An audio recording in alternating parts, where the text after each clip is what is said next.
പാർലമെന്റിന്റെ ഇരുസഭകളിലും ബജറ്റിന്മേലുള്ള ചർച്ച ഇന്നും തുടരും. സംസ്ഥാനങ്ങളെ അവഗണിച്ചതിൽ ശക്തമായ പ്രതിഷേധമാണ് ചർച്ചയിൽ പങ്കെടുത്ത് പ്രതിപക്ഷ എംപിമാർ രേഖപ്പെടുത്തുന്നത്.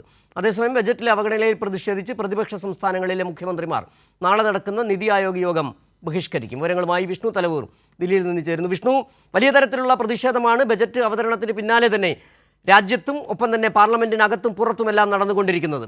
ഏതെങ്കിലും തരത്തിലുള്ള ഒരു മാറ്റം ബജറ്റിൽ മറ്റ് സംസ്ഥാനങ്ങളെ അവഗണിച്ചതുമായി ബന്ധപ്പെട്ട് എന്തെങ്കിലും സമ്മതിക്കൽ കേന്ദ്ര സർക്കാർ നടത്തുന്നുമില്ല. എന്താണ് ഇനി പ്രതിപക്ഷത്തിൻ്റെ മുന്നിലുള്ള പോംവഴി?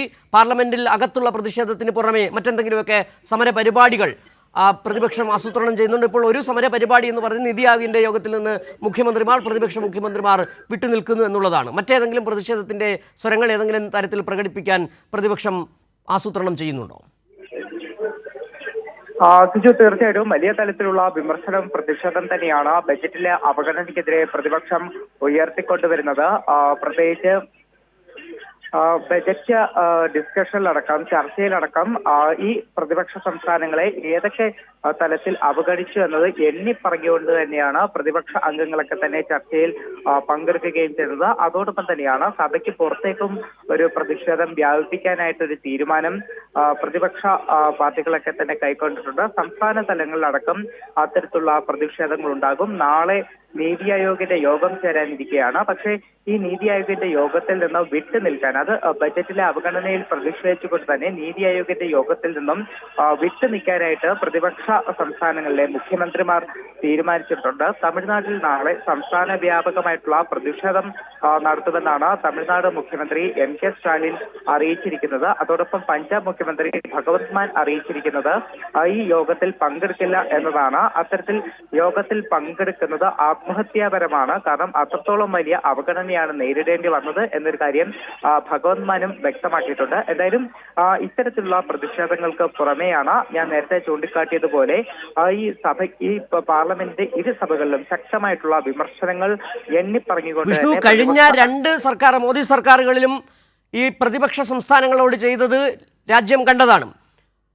പ്രതിപക്ഷ സംസ്ഥാനങ്ങൾക്കുള്ള വിഹിതം വെട്ടിക്കുറയ്ക്കുക, കേരളമടക്കമുള്ള സംസ്ഥാനങ്ങളുടെ വായ്പാ പരിധി വെട്ടിക്കുറയ്ക്കുക, മാത്രമല്ല എതിർസ്വരം പ്രകടിപ്പിക്കുന്ന മുഖ്യമന്ത്രിമാരെ അടക്കം കള്ളക്കേസുകൾ ചുമത്തി ജയിലിലടക്കുക അടക്കമുള്ള പരിപാടികൾ. ഇവിടെ മൂന്നാം മോദി സർക്കാർ വരുമ്പോൾ വളരെ കൃത്യമായ പക്ഷപാതമാണ്.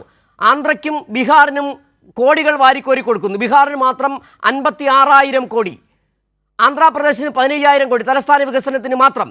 അത് സംസ്ഥാനത്തിൻ്റെ കടപരിധിയിൽ പെടുത്തുന്നതുമില്ല.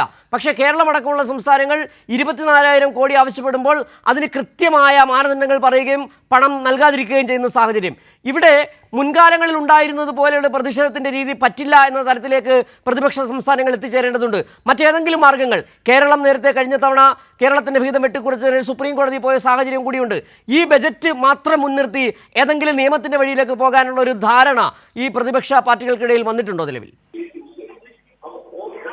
സിജു, നിലവിൽ അത്തരത്തിലൊരു സമരത്തിലേക്ക് പോകുന്നത് സംബന്ധിച്ചുള്ള തീരുമാനങ്ങൾ കൈക്കൊണ്ടിട്ടില്ല. പകരം ഞാൻ നേരത്തെ ചൂണ്ടിക്കാട്ടിയതുപോലെ സഭയ്ക്കകത്ത് പ്രതിഷേധം ഉന്നയിക്കുക എന്നതാണ് ഒരു തീരുമാനം കൈക്കൊണ്ടിരിക്കുന്നത്. അതിൽ തന്നെ ദേശീയ പാർട്ടി എന്ന തലത്തിൽ നിന്നുകൊണ്ട് തന്നെ എല്ലാ പ്രതിപക്ഷ അംഗങ്ങളും ശക്തമായിട്ടുള്ള വിമർശനങ്ങൾ, അത് ഏതൊക്കെ തലത്തിൽ സംസ്ഥാനങ്ങളെ അവഗണിച്ചു എന്നത് എണ്ണി പറഞ്ഞുകൊണ്ട് ചർച്ചയിൽ പങ്കെടുക്കണം എന്നതാണ് പാർട്ടികൾ അവരുടെ അംഗങ്ങൾക്ക് നൽകിയിരിക്കുന്ന നിർദ്ദേശം. എന്തായാലും അതിന്റെ കൂടി അടിസ്ഥാനത്തിലുള്ള ചർച്ചകളാണ് ഇരു സഭകളിലും, രാജ്യസഭയിലായാലും ലോക്സഭയിലായാലും പുരോഗമിക്കുന്നതാണ്. സിജു.